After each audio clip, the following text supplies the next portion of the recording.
सखी दिने दिने कितना चिकनाइल बारू हो। अरे का कहिए सखी तोहके आगे लगे जला अपने से भाटा में भारत में बटे जातो जी के माथा में आगे लगे जला अपने से भाटा में भारत में बटे जातो जी के माथा में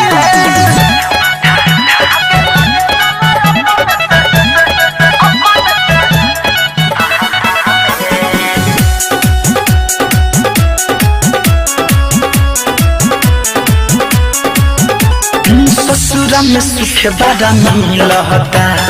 रोज रोज पलंग भी लहता अरे सखी ससुरा में सुख बड़ा मिलता रोज रोज पलंग भी लहता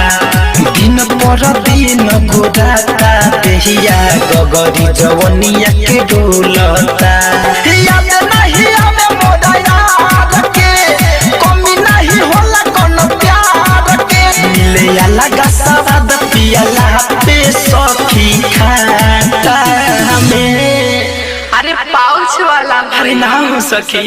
अरे रात भर अपने से मोथेल आगे लगे जला अपने से भाटा में भारत में बटे जातो जी के माथा में आगे लगे जला अपने से भाटा में भारत में बटे जातो जी के माथा में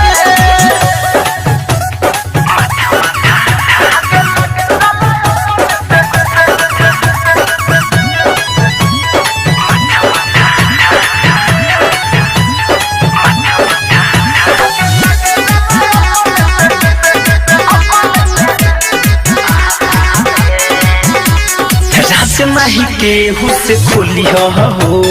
कुछ ना धनंजय से बोली हो राज नहीं केहू से खोली हो कुछ ना धनंजय से बोली हो राइटर दिनेश मारा दाहा करादा कर देता हो ही चोलिया हो चले जब कम छा छा के मन कर छोड़ा दी भागल रहा के जना पे जवनिया अभिनव चंदन का में आये सखी आ नमकीन लागेला कि सादा पूरा पिए लुकी आधा। अरे पूरा हो आगे लगे जला अपने से भाटा में भारत में बटे जातो जी के माथा में आगे लगे जला अपने से भाटा में भारत में बटे जातो जी के माथा में